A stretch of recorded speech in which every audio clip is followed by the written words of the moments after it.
So.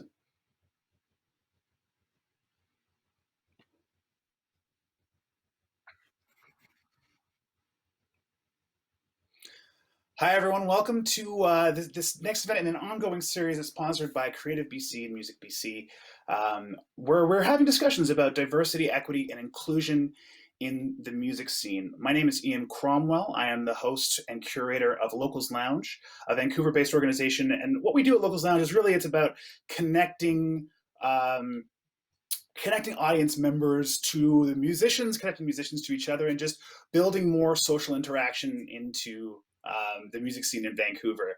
And so it's really exciting for me to be here for this particular discussion where we're going to be talking about building community through music. And I have with me a panel of really fascinating and a dynamic group of folks who we're going to be talking just about what it means to be in a music community, what the challenges and barriers are to building one, and what we can hope for in the future in this regard. So first, I would like to introduce Emerencz Merkle, who is a queer, Canadian-born DJ, producer, and founder of the OBSKUR music record label. In their role as head of OBSKUR, Emerencz channels their passion for creating community into providing a platform for queer, POC, and women talent on a global scale. Emerencz also hosts OBSKUR Radio, a POC, women and queer-focused digital radio that also broadcasts on Twitch. OBSKUR Radio was created to share artists in the techno community each week, but also works to provide a network for other like-minded artists. Emerencz, it's great to have you. Thanks for having me. I'm so excited to be here. Yeah, it's going to be a great discussion. Joining us as well is Rico Uno, who's a Vancouver-based DJ and event producer who has supported artists like Travis Scott, Skepta, and Flying Lotus while producing events both in the city of Vancouver's biggest nightclubs and in the underground circuit. He's a founder of Vancouver's notorious RUTS party series, and which is notable for utilizing the wide appeal of modern rap music to unite an eclectic mix of partygoers and music fans, which is previously unprecedented in Vancouver. Rico, it's so good to be here with you. Thanks for the intro, Ian. I'm glad to be here. Thanks, Music BC, for having me. And our third panelist is G-Luve, who first stole the show, being born at a house party in Hamilton, Ontario. And since then, G's kept that party going, spending his formative years in Vancouver, where the passion of love has garnered his reputation as one smoking hot DJ, a prolific painter, a promoter, and a strong presence on the scene. G-Luve, man, it's good to be with you. Thank you so much for that intro, Ian. Thank you very much for Music BC as well. So this is a really, really wide topic, and obviously this is something that it is very personal for me, just given what I do, and I know it's the same for all of you. So I was wondering if you could maybe just set the stage talking about what has the music community that you've belonged to, whether that's the one that you created or whether that's another one that that was formative for you. What's that meant to you in your life? Maybe like that could be professionally in terms of like getting you connected to other things in the industry. That could just be personally in terms of the kinds of relationships that you've built, whatever. But like, what is it meant? What has community and music meant to you? Let's maybe start with Emerencz. I feel like the community has given me a sense of belonging. I was always very different and stuck out, and I found that the music community just held a lot of space for me, and anything I ever felt, it was just so received. I would always come with these crazy ideas, and especially with the techno community, they're just like ready to go. Like they're ready to just be like, yeah, you want to do that? That's not crazy to us. Like let's make it happen. So to go into a place where you could just truly be yourself, who you really are, not with like all the people watching, and to be close to people dancing and knowing that they see you and accept you, there's really nothing better than that. Right on. Thanks. Rico, how about you? What's the music community meant for you in your life? Well, I guess starting out in kind of Vancouver hip hop and electronic kind of communities. I didn't really feel like I had a place when I started DJing. And I guess starting RUTS was a way for me to make a more inclusive space for all kinds of different people who kind of didn't fit into hip hop or electronic music, especially like when I started DJing, kind of mid 2000s. So community really is the basis of my work, just going somewhere where you can feel accepted, okay for being you, for looking like you, for liking music that maybe is not accepted by society at large. Right on, right on. Thanks. G-Luve, how about yourself? What's the music community meant for you in your life?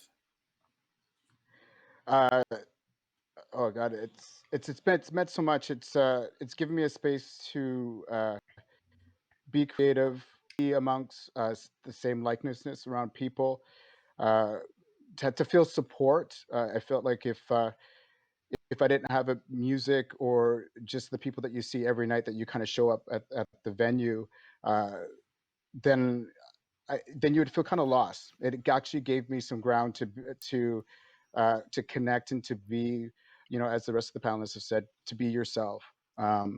So I don't know. I don't know. Music has been done so much for me, and to be honest with you, I'm really happy and blessed that I get the opportunity to DJ and to throw events in it and to connect more people and connect diversity groups.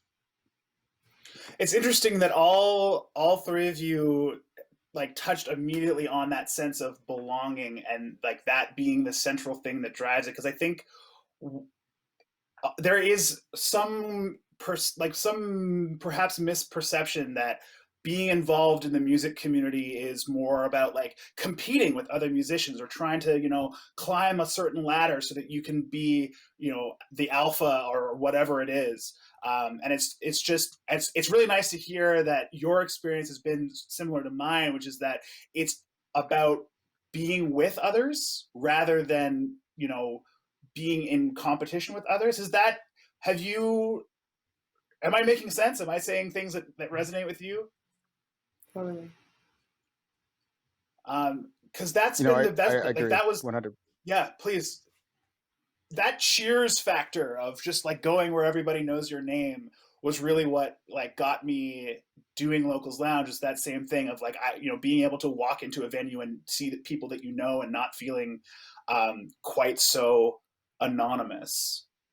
Have you, in any of your experiences, seen how that's manifested in like as a curator rather than as a participant? So what I mean is, when you see someone new coming into the scene, do you think that they're having the same experience that you're seeking in terms of belonging and being together, or do you see more networking and ladder climbing kind of stuff?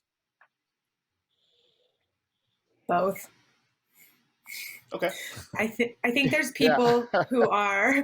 I think there's ultimately going to be people who are there who just want to freaking dance and connect and feel people. Something that we haven't done in a while. And then there's going to be those people who are there to who knows, like maybe get laid, or like, they came for a friend's birthday, or like there are straight up ladder climbers. I've seen that too. Which, And yeah, go on, Rico. yeah, no, I just think like we have a very specific group of people here who do care about building community, and that is not the case with everybody, but yeah, like I guess for RUTS, the way we brought people together is that we are, me and my business partner Eric, are kind of outsiders, so we do attract that type of crowd, but also we do offer a kind of music that reaches a lot of people. So just that balancing of building community and like having something that a lot of people can relate to. I don't know, that like that was just important to me personally, and I think it helped us to grow and to just build something. Right on. And So yeah, I let's- have to agree Yeah, with please go Emerencz in ahead, terms G-Luve. of there is both. Yeah, like I was just because depending on what scene that you're in, and depending on what kind of party you could find some of that. Like some of the events that I've thrown at Gorgamish, for example. It's electronica DJ driven, and it's all about techno. And there is people that are bar stars, and they're just there to be for the moment. But there's also a sense of you could just also kind of see the sense of that people are actually there for the music and actually want to kind of connect and be around it, because there's a lot of spaces and as the other panelists know, that when you're creating a party, you're actually kind of creating a sort of a body of people that are on the same page. So depending on how that looks like, you could be at a party that is all about bar stars and is about the ego and the climb up, or you can be or you could throw a party that basically is about community. So it could be both. It could be both, depending on the space and the event. Great, thanks. I'm not sure if it's appropriate to pause here, but I'm hoping that we can cut here. Just G-Luve, just to let you know, your microphone is rubbing against your shirt when you talk, and it's audible. So if you wouldn't mind, just that. Perfect, thanks. So let's take a minute to imagine what an ideal future for your music community is. You've waved the magic wand, the genie's out of the lamp, and you get your wish granted in terms of the community that you have built is its best self, its strongest version of itself. What does that look like? Like who is there? What's happening? And where is it taking place? Maybe G-Luve, let's start with you.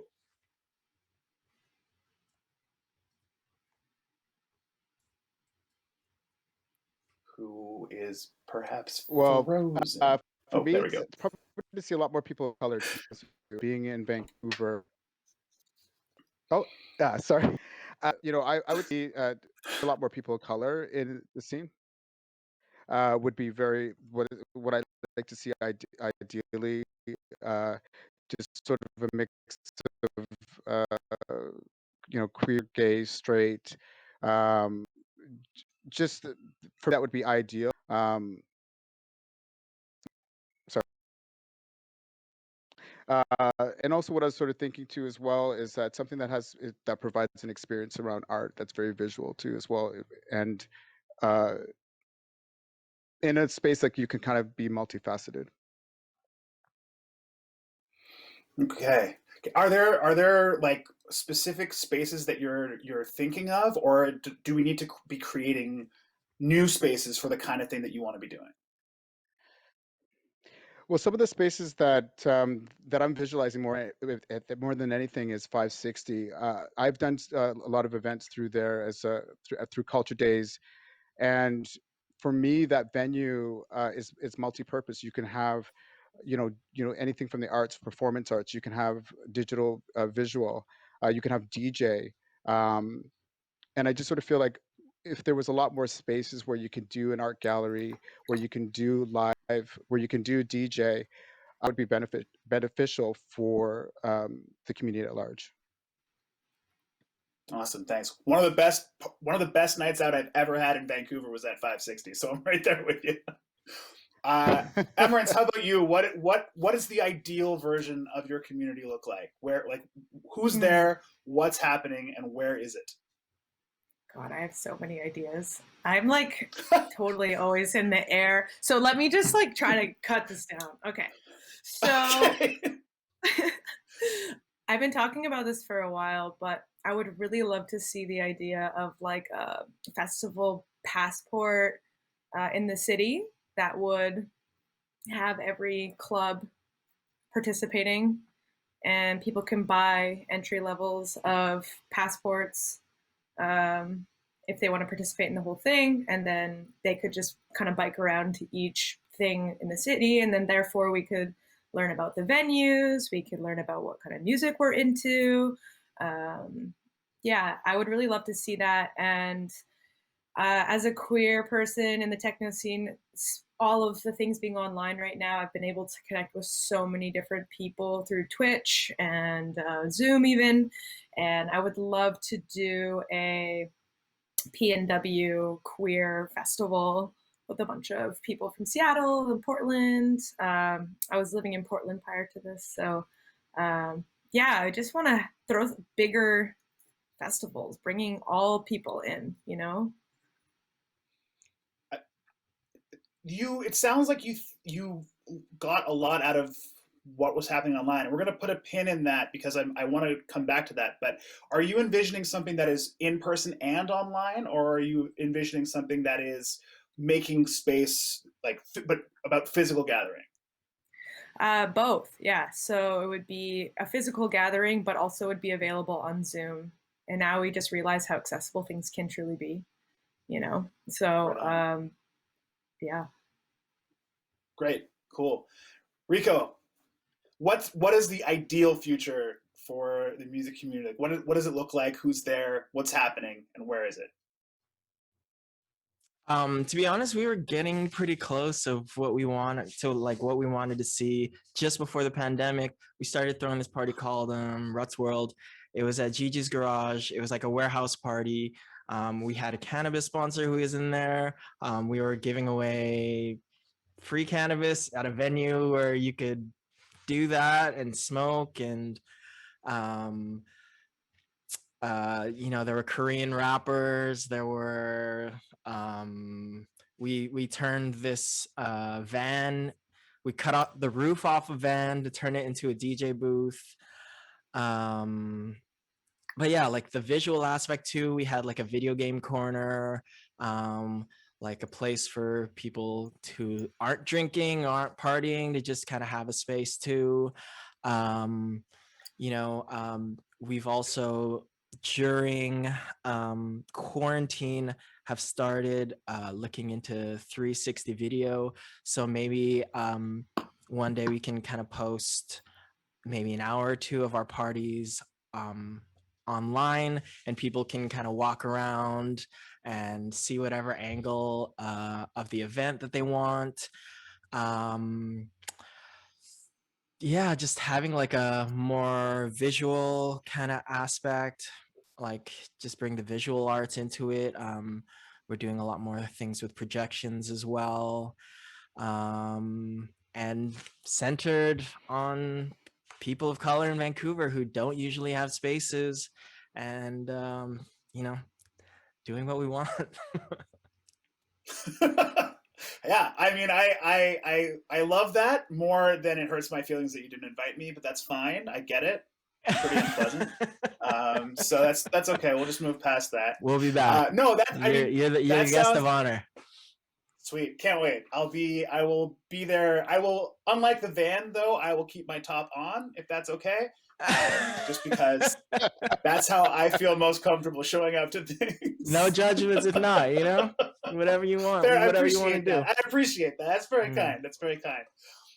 So there's where things were prior to the pandemic, and there's where you have this vision of where things are going. And I guess what I want most of this discussion to explore is what needs to change in order for the ideal vision to become a real vision. And like where there are going to be interpersonal barriers, there are going to be political barriers, there are going to be structural barriers. And so I just want to use this time that we have together to talk a bit about that.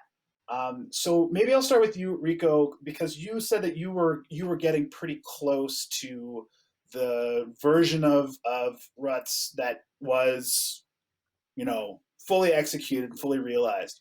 What Yeah. would you say are like some of the bigger challenges that you had to overcome in order to make that happen?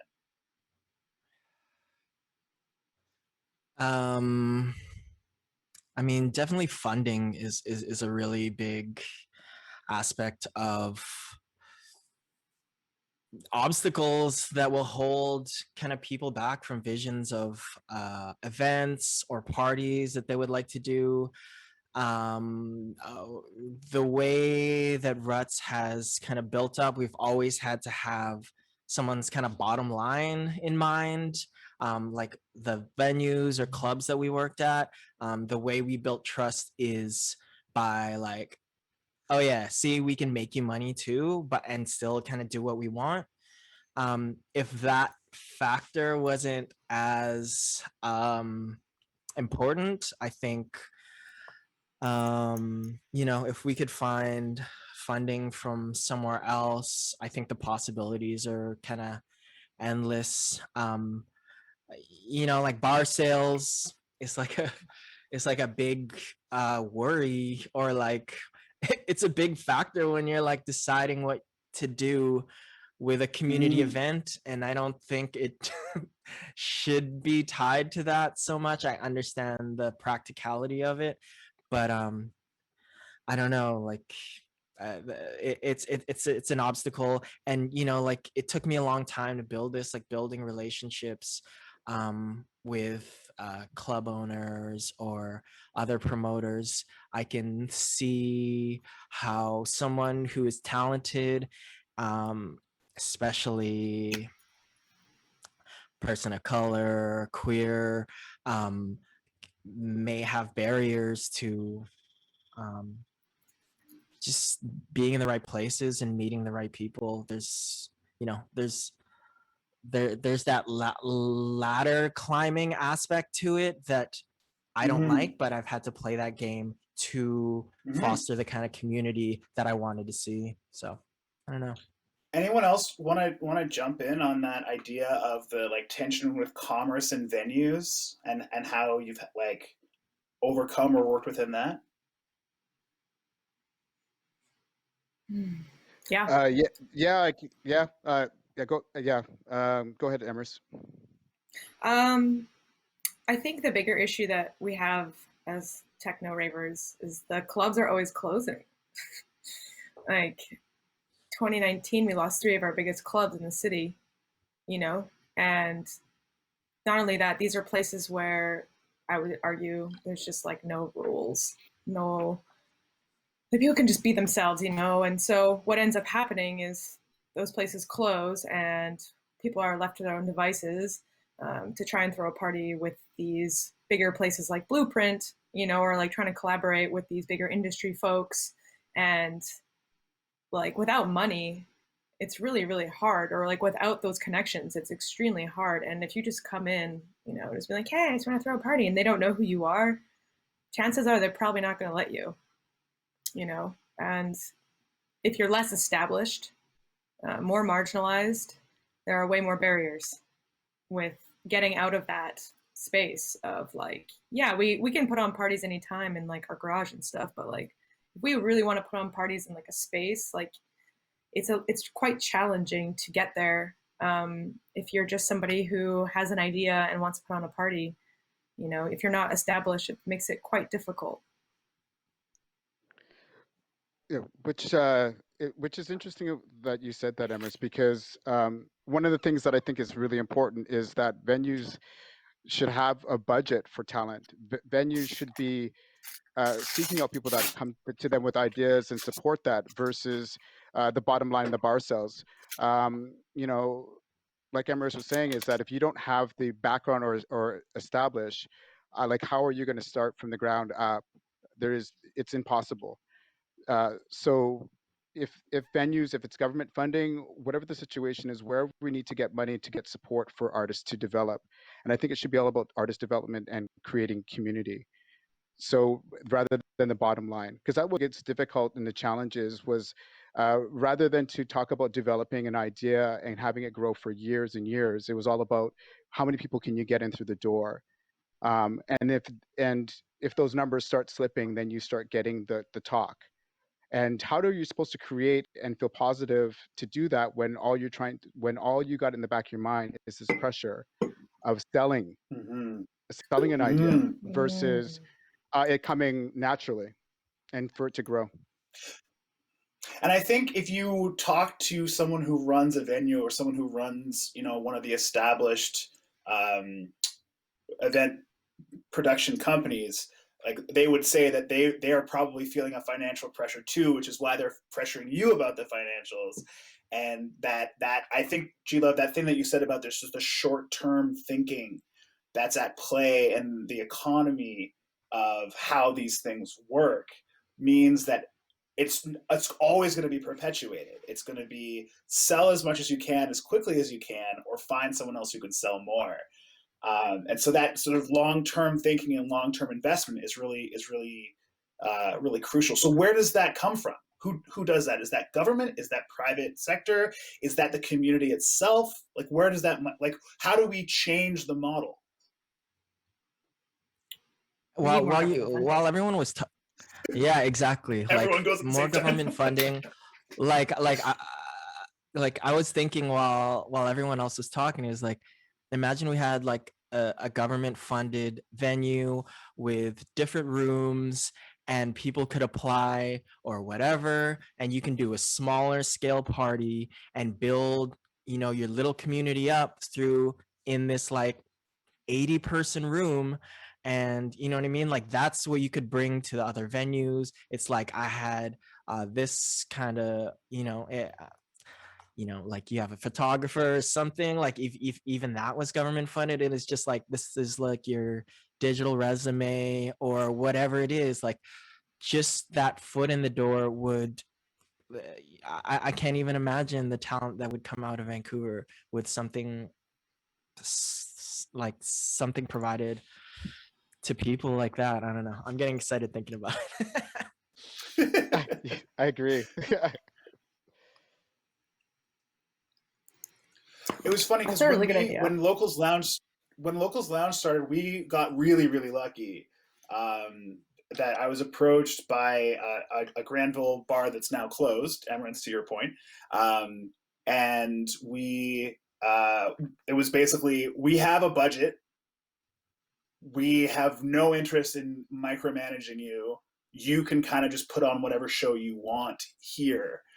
And what they didn't know is that I was a secret woke communist who was going to pack that place full of as many people of color as I could fit on the stage, and like as many, try to show off that diversity. But that was like, the only reason that we were able to survive was because someone decided to make a relatively small investment in some dude who had, no real track record of event management. And they said, like, we are going to just give you some space and give you some authority to operate as you see fit. And we had that for 2 years. And like, absent that, if we had not had that, it would not exist. And now we don't rely on it because we've sort of evolved. So I guess what I'm saying is just that I'm on board with the idea that investment needs to come, that there needs to be some of that capital investment that comes in. But like, when we think about where the audience comes from and where we, like, because we arguably, there must come a point in the evolution of any project where it's no longer reliant solely on grants, and there's a finite amount of grant funding and lots of people who have great ideas. So how can we build communities that are sustainable and self-sustaining and self-perpetuating? Like, where's the barrier there?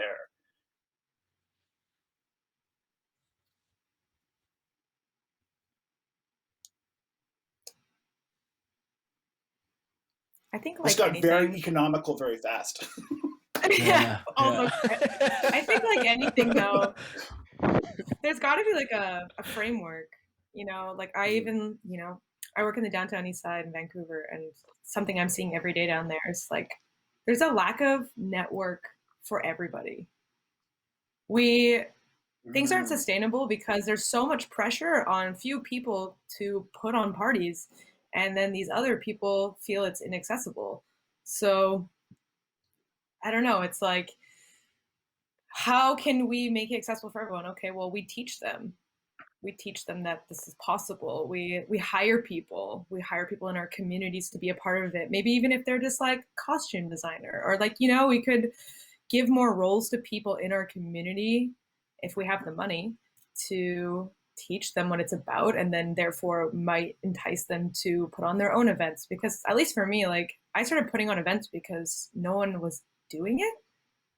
Like, no one was doing it. And so I was like, cool, I'm just going to pull this money out of my pocket because I want to see it happen. And, you know, still people didn't really put in the effort to do that. But, you know, I think if we showed them what's possible, then they would probably do it.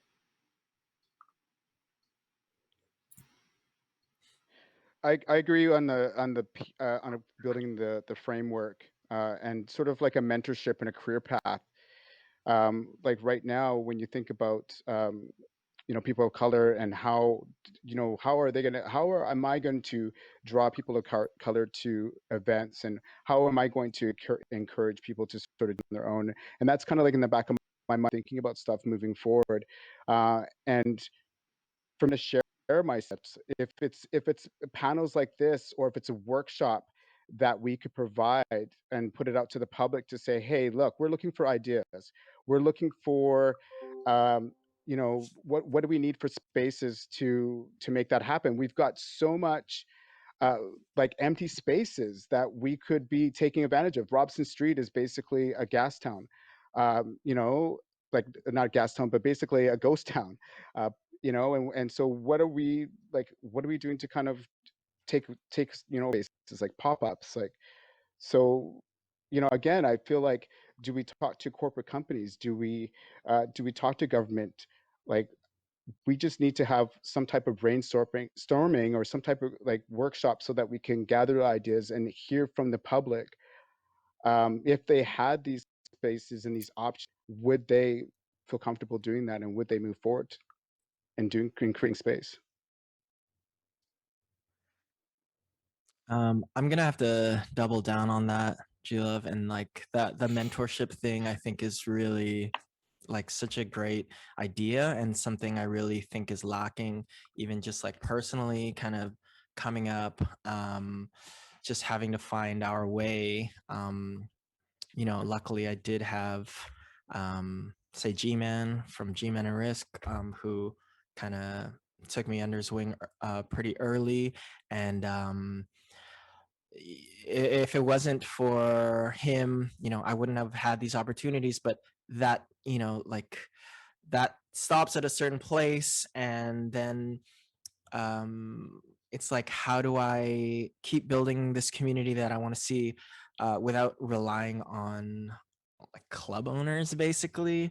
And I think that's the second part of um, how we can kind of build a like more self-sustaining community, is like more independent venues that are not so concerned about the bottom line, and just like better deals with promoters. If you're throwing a party, you know, like I've had to fight many years to get to a place where, you know, this is financially feasible for me to be organizing events for a living and DJing. And you know that it shouldn't take as long as it took me. um uh there shouldn't be that many obstacles. I think that there's a lot of people I want to see doing this too, and there's room for everybody. And yeah, there needs to be some sort of structure here for Vancouver music to kind of thrive and grow. And I think that like that connection piece and that collaboration piece and that mentorship piece is really crucial.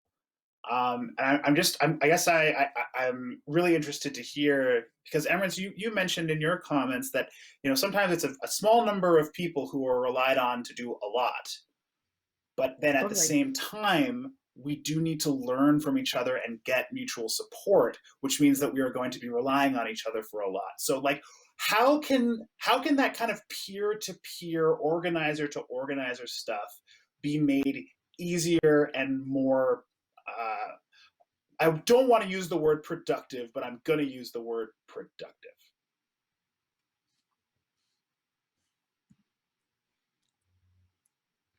Or maybe let me make this a simpler question. If you had to reach out to another organizer, how would you do that? And how easy do you wish it was versus how easy it actually is?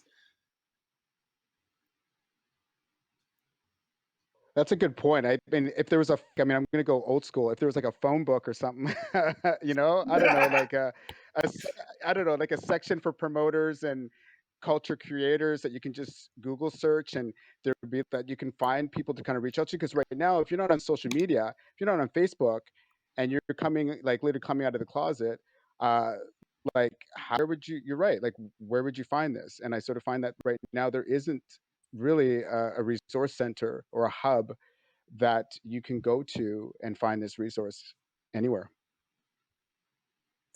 Yeah, I agree with that. Like a website or something that would make it a little bit more accessible. I think the one thing I've also noticed through quarantine and everything becoming online is it's algorithm based too. So like I would totally miss out on parties online even just because I didn't see it.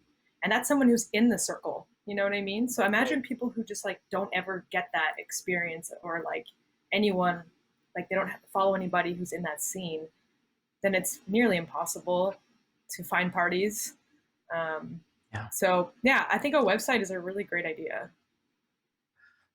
Like I think we need, like, I used to work at Beat Street, the record store, when I started, and that was like really kind of a hub where you could actually meet different promoters and different DJs from different genres, and everyone would kind of come together in a space that wasn't the club or an after hours or something, and you could actually maybe build those relationships in real life. And I think, you know, this panel, for example, like is one of the most I don't know, like, to me this is amazing, like just diverse kind of places where people who are doing things we're here meeting each other, talking to each other, like, you know, these ideas that everyone's throwing out there.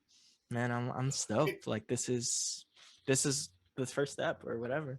This was exactly what was in my mind. Is like like what the three of you are doing, and I was, you know, preparing for this panel and reading about it. It's just like these folks are awesome. How have I not met? I have been working my butt off trying to build and like be aware of who else is out there, and yet this is the first time that we're having these kinds of conversations. So yeah, I'm totally on board with this idea of there needs to be some kind of network, central directory, some kind of thing where we can be talking to each other this way. I think, like personally, I think the other challenge is that, and this is related to something that I think Rico said, that, you know, if you are spending all of your time, if all of your time pressure is on just keeping things running, keeping the train on the track, you don't really have a lot of time to survey the landscape. You're spending all of your time and all of your creative energy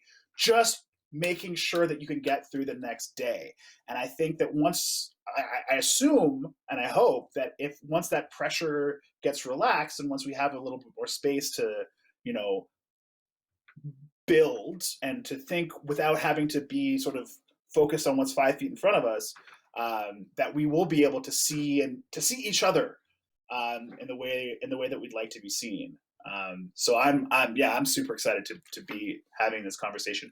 I want to shift gears a little bit to something that was brought up in the sort of pre-discussion for this, and that's about when we talk about in-person events, but even for online spaces, safety. And the challenge, the unique safety needs that queer people, people of color, people who, people with disabilities, disabled people, that kind of thing is something that goes above and beyond what I guess what the mainstream, the hegemonic mainstream thinks of as what's necessary for safety. And I was wondering if you could talk a bit about your own experiences with finding ways to make safe places for people to be, and what would make that easier going forward. And maybe I'll start with you, Emerencz. I mean, this is a big topic. I think coming from a place of being, I'm non-binary, but I'm also a woman, in this space, mostly predominantly cis-dominated, was quite a challenge.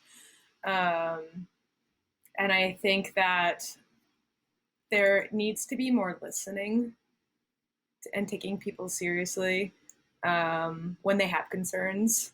I think also too, the one thing that I've noticed is that, okay, say something does happen in a space where someone feels unsafe, like who do they talk to? Where do they go? Like what are the clubs doing afterwards to follow up with these situations? How are they taking preventative measures to make sure it's not happening in the first place? I think they're, coming from a queer community, it's really beautiful because I think a lot of people are really looking out for anyone and everyone. We've had to do that work, and it's also because we're, somewhat marginalized people who, we want to create that energy together. But, to be honest, if I leave that queer space and go into another environment, I can't always guarantee what it's going to be like. And sometimes I will avoid it, straight up. Like I will avoid it because the male gaze, or, maybe I don't feel safe. Maybe no one is there looking out for me. So that's something that's been really important to me, especially with this, call out culture stuff. Like, what are we doing to prevent and protect? How are we, taking up space in our community to take care of these people beyond just like that experience? And then another thing that is really important to me is accessibility. My chosen mom is in a wheelchair, and, I think it's really challenging here in Vancouver for making spaces accessible because a lot of these places are quite old, have staircases in them, and even one step is too much for someone in a wheelchair. So the three venues that Locals Lounge has been hosted at are the Belmont, stairs, the Railway Club, stairs, and Gilton Company, stairs. And so, like, I this is something that we've had to talk about before too. Do you think, like, is that on the, at least when we talk about, I mean, there's the physical adaptability part, which is a engineering challenge, but when we think about like safety and accountability and who is responsible for making a space safe and how do we accomplish that, is that on the venue operators? Is that on the event promoters? Who is responsible for that? I almost kind of feel like both, to be honest with you, especially if you own a venue space. It's like if you don't have that accessibility, it's almost kind of you're forgetting about a group of people. It's and that's really important. And also for the promoter and for that the person that's throwing the event. I mean, it's really hard, again, like you were saying, Ian, that there isn't that many spaces that are accessible, so it can make it really difficult for you to throw space. So it's really, the promoter can't afford to just tell the venue, or or have the maybe the permission to tell the venue to do so, because there's costs associated with that. But again, it should be something to be thought about. And then just in terms of like the language and the education around safe spaces, as Emerencz was saying, throwing events in queer spaces, you really don't kind of think about that much, and you do take that for not for granted, but you don't think about it. But when I've been to spaces outside of the queer community, you definitely feel that there's this charge and there's this energy, but you don't see anything talking about a buddy system. You don't hear anybody or see any signs that says this is a safe space. If there, if there's something happening, go to a bouncer or the promoter. There's only been probably one space, that I've seen that happen. One after hour space that I've seen that they actually do put signs in the bathroom. So they were actually taking initiative and hearing about that. So are venues comfortable for good night out in those spaces like that to come in and to educate around harm reduction? And that's Yeah. that's a huge question. And going to the And are they bouncer is willing? a mixed bag, right? Like Yeah, sometimes that'll be a for good thing. sure. Sometimes that's not a good idea. Yes. Ugh. And are they willing to, and are all those venues willing to admit that they actually have an issue for harm reduction? Gorgamish is one of the spaces that actually, acknowledged that when that was coming up and when that was an issue, and they did something about it. I didn't see a lot of other venues outside the queer community actually talking about that, or even putting that on their event page, or just putting it out there loud to let them know that this is not going to happen here. So Rico, what is the safety and security situation with RUTS? Like how has that kind of evolved over the time that you've been building this community? Yeah, like I think off what G-Luve was saying, and what you were saying, just like going to bouncers is really hit or miss, right? And I don't know, like I really, I guess we started off the model of when G-Man and Rob Risk started Fortune, they wanted to create a security team that cared about people more than the property. It was more of just like a community-based approach. And it really felt different for I would say the first 5-6 years that club was open. And that approach really kind of informed what we wanted to do at RUTS. And I think that at every venue that we went to, we've had talks with the security team explicitly right away at the beginning, like, this is what our crowd looks like. They're used to being free to kind of just do things that like, I don't know, dancing on speakers or something that you might shut down on another night, but this is what it is here. And like, just don't let people live, let people express themselves. And that's been successful to varying degrees depending where we move the party. But just like, to see that there are teams, bouncer, security teams that do care for people, and I've seen them just make sure people get in a cab safely. Like, I've dealt with a lot of caring staff, and also with a lot of not caring staff, and I know that it's possible, and that if there was some way to make the security more based around caring for people, and rather than protecting the property, I think that's where we need to head. See, it's interesting hearing the three of you talk about this, because like I'm reflecting on just my own experience of doing this and coming at this as, a cis man who has, I am 6'3" and about 250 pounds. Like, nobody has ever messed with me in my entire adult life. It's just never ever happened. And so the safety and security piece is just not something that's ever top of mind for me. And so I'm thinking, like, what have I done as an event organizer or as a community organizer to make the places that I'm creating more safer? And the answer is, like, not very much. And I'm going to be walking away from this conversation thinking really seriously about, like, what does that mean? Because I will hear positive feedback from the people who had a good time, But if people don't trust me because I didn't create a place that made them feel safe and included, then they won't tell me that they have a bad time. They just won't show up again. And they will tell their friends not to show up.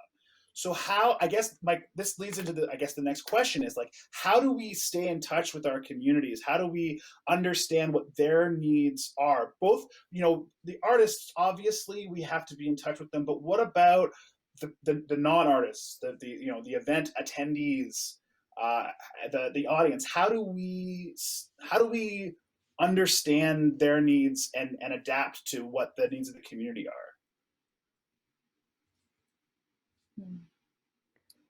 Do we create a feedback? Go ahead.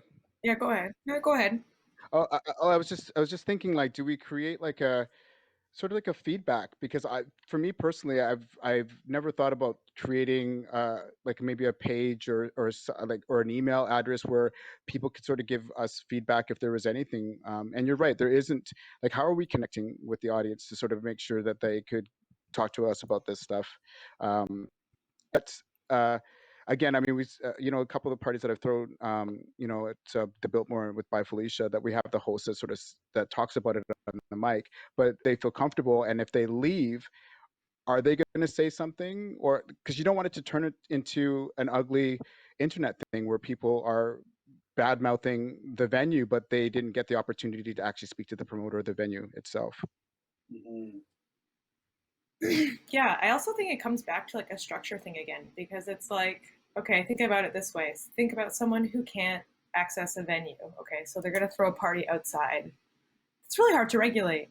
And also the age of the people who show up. Like, I'll argue, like, we've thrown many shows at 333. I know there are teenagers there.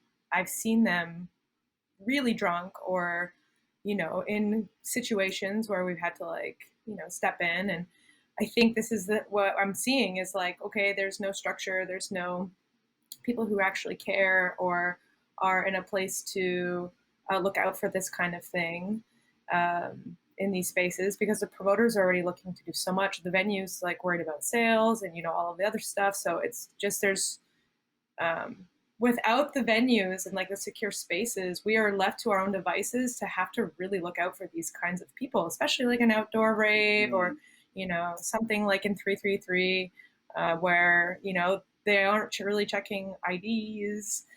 We can't guarantee who's there, and then something happens, it's like, and then it's on the promoter to have to like kind of deal with that when it should be like a community of people taking care of that. We all need to do the work together. And I think the feedback page is a great idea, because we could go in after an event, be like, hey, like we could ask all kinds of questions. Like, did you have fun? Like, what would you like to see more of? Did you feel safe? These are really, really important ideas.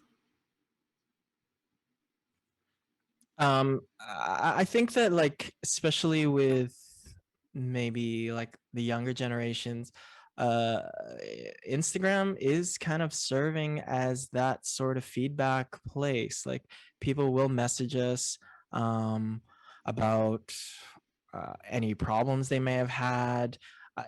I think people just need different like places to access somebody to talk to about it, like whether it's our door girl, who's Indigenous, like just different points of contact, social media, like people will message us about having a good time or use us as a lost and found. But there is the social media kind of bridge, I think, that lets at least like a younger community just kind of like reach out if they want. Like it's no thing for them to just DM me about whatever they want, for good or for bad. I think in terms of feedback for how these spaces are serving people, social media is useful.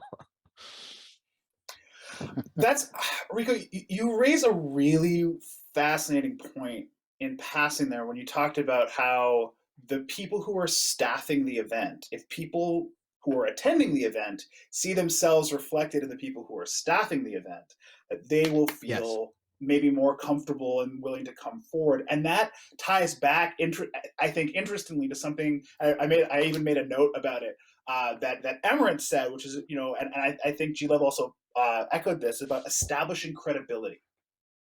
And that when you have, you're an upstart, whatever, like, why would you, person of color, whatever, like, you don't have the right experience, you don't have the right network, whatever, you don't have credibility in the eyes of the gatekeepers, but in the eyes of the audience, you have a certain type of credibility that pays dividends that a lot of the hegemonic power structure just can't replicate and can't, like, no matter how well it's organized. So I think that's actually, just in terms of like how to sell some of this to the people who might be skeptical, the gatekeepers who have power and authority, and to say, like, look, our audience is, they look like us, they sound like us, they want to feel like we feel, and we understand that in a way that you might not, and it's in your interest, both in terms of just building community, but also just in your bottom line, to taking that risk, because we understand it in a way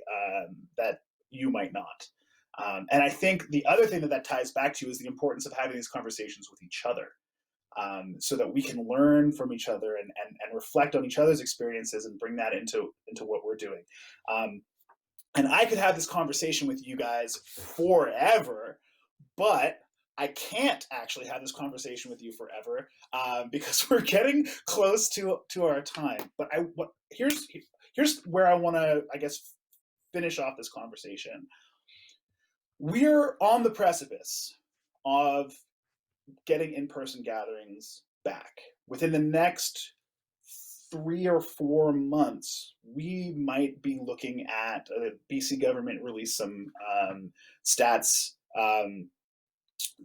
that suggesting the modeling that came out that suggested that if social contacts stay within a relative norm and vaccine rates stay where they are, that we could be looking at a no COVID future. And so the question that I have for you is, as you move back into in-person gatherings and organizing things in that way, what does the next 12 months look like in your view for where you want your community to go?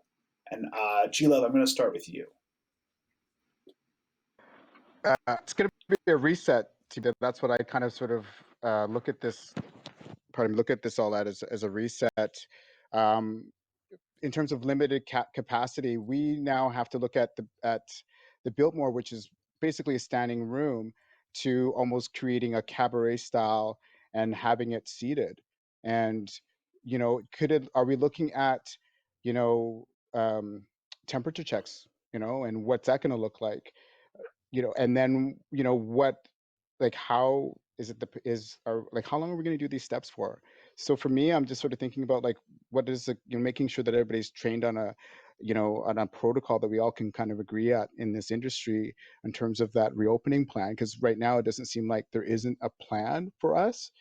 And then like, if we go back to the situation, what's going to happen to us, our grassroots again? Because right now we're looking at no venues. Like, a few of the venues, I'm blessed that we still have the Biltmore to kind of work from, but there's other spaces that I know that other people were working out of that are no longer there. So are we creating an infrastructure for these events to happen outside? Is the city going to be giving us grants to do that? And if so, like, where do we go from there? Like, is there going to be venues that are going to be opening up for promoters like myself that want to kind of throw events?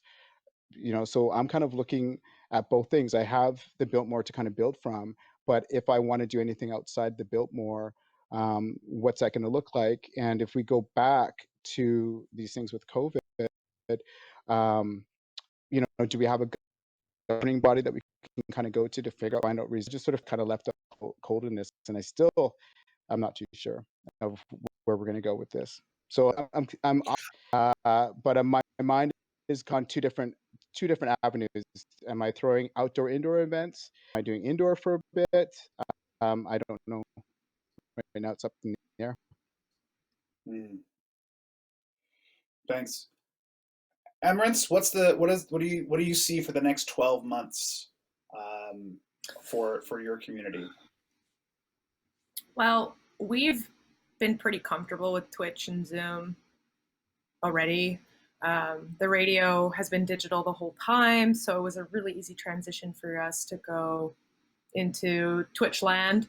But I loved it because I'm just going to say this, like on a Friday night, I could go watch my friends in Calgary, my friends in Berlin, my friends in New York, and then tune in if there was a show in Vancouver. And I think even though this has been really difficult, and I even know, even myself, like I'm feeling a lot of social anxiety about coming back into the real world. You know, are people going to be vaccinated? Are, all the temperature check stuff, and like it's just stressful, and we just want to have a good time. So at least for me, I would really like to just keep pushing the Twitch and Zoom parties. People can gather at their homes and get dressed up. We've been doing themes and giving out money for the best dressed, so it just encourages people to just come with like a fun energy. And in those spaces where we are filming, a few friends can come for now. And then maybe we look at like making that bubble bigger as we see, more cases going down. But also too, like it's the beginning of summer. I would really like to take advantage of some outdoor space. Like even if someone just played off their balcony, and with the park's right there, like why not? Like I think it's just gonna look less conventional for a little bit. Right. Okay, I'm into that. I mean, less conventional is good, especially if the conventional wasn't serving you particularly well. Rico, how about you? What's the next 12 months look like? Unlike M, I don't think we're gonna be on Twitch that much anymore. For like a younger hip hop new rap crowd, it's not really the place to be. And I think our community really I don't know if it's just our community, but people really like seeing each other. We've been doing a Sunday night at Pizza Coming Soon.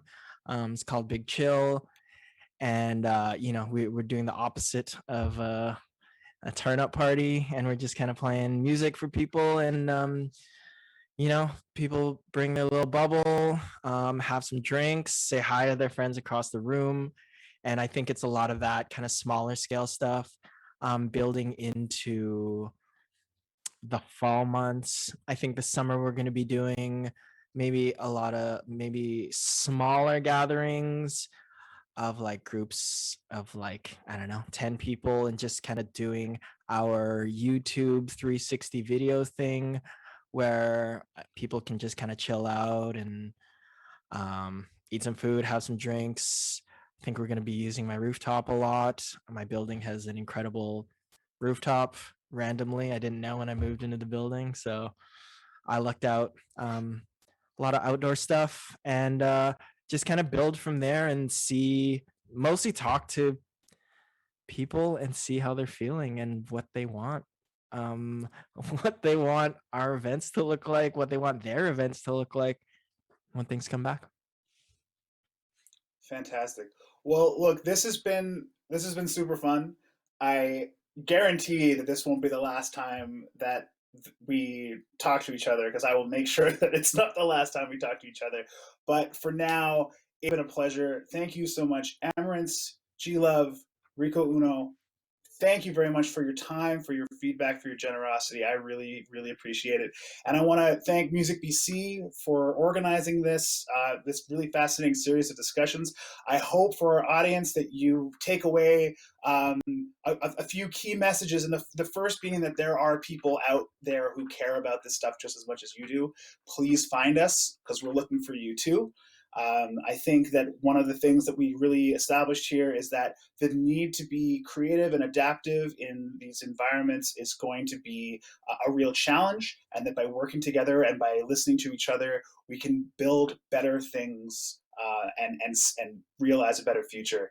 So until I see you at a Locals Lounge event, my name is Ian Cromwell. It's been a great pleasure moderating this discussion for you, and I hope to see you soon. Thanks very much.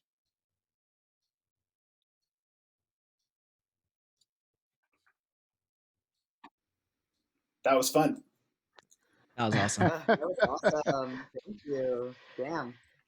You know, I got that it was right that on was a the really cool hour good. too.